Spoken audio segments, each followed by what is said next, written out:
I always find it amusing when manfluencers talk about Darwinism and evolution in regards to men, or when people in the comment section write off what I have to say because I sound like a beta male.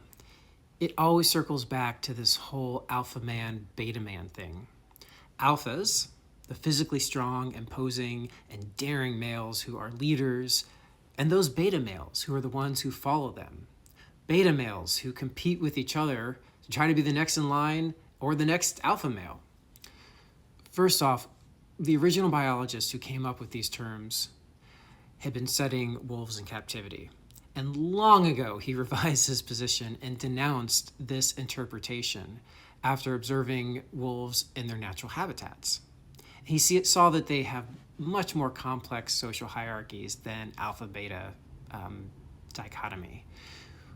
But we can look to even closer animal relatives to recognize that the alpha male beta male framework is overly simplistic. Google primate study on delta male reproductive success, and you'll find a slew of articles, some as recent as this year, that undermine the idea that the alpha male is the most dominant role, and thus we as human men should try to emulate that role, and that it's the closest to our nature, and that it is what women really want, and that it even leads to reproductive success or whatever human equivalent of success looks like. With the advent of being able to take DNA samples from fur and animal droppings, scientists were able to determine which primates in any number of species were sired by which males. What they found surprised them. As it turns out, the loud, boisterous alpha males who were frequently displaying dominance behavior sired only a small percentage of offspring, and their beta male followers didn't have much better success. So the scientists were left wondering, who's making all these babies with the females?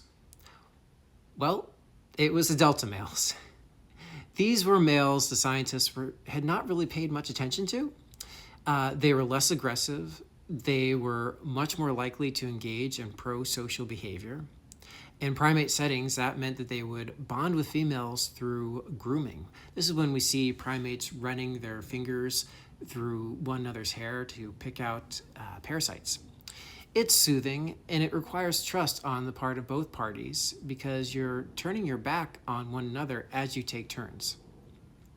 So these delta males might have been smaller on average than alphas and betas, but they were also more likely to engage in caring for the young. Unlike alpha males, they were much more likely to take care of young and less likely to murder babies that were not their own. What is interesting was that when females had the option of choosing sexual partners, they were likely to choose these delta males. Sure, there were times they chose or were forced to mate with alphas or betas who also were more likely to mate by force. But when it came to preference, should it really be so surprising that females chose males that were nurturing to both them and their offspring? It's not a hard parallel to draw that if you're so inclined, although perfect parallels between animals and humans, even primates and humans, can be tricky. And on the one hand, that's my whole point. But if you want to extrapolate conclusions, this would demonstrate that A, there are many ways to be male. B, jumping into the alpha beta male competition is only one way, but not even the best way to be male. That being a man who exhibits caring, nurturing, protective behavior, sensitivity, can be a positive. And finally, exhibiting aggression and dominance can sometimes be a negative. And yet, all these behaviors persist. And again, if we're extrapolating, some studies suggest that all these types of behaviors, all these masculine traits are needed, even in human society. Their competitive advantage in primate society differs depending on the circumstances.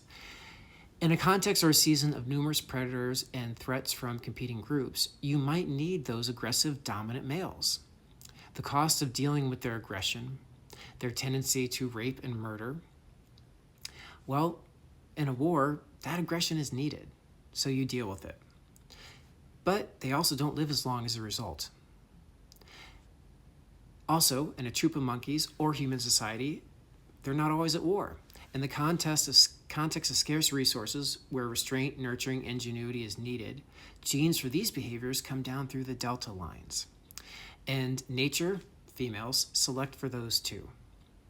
What can we conclude?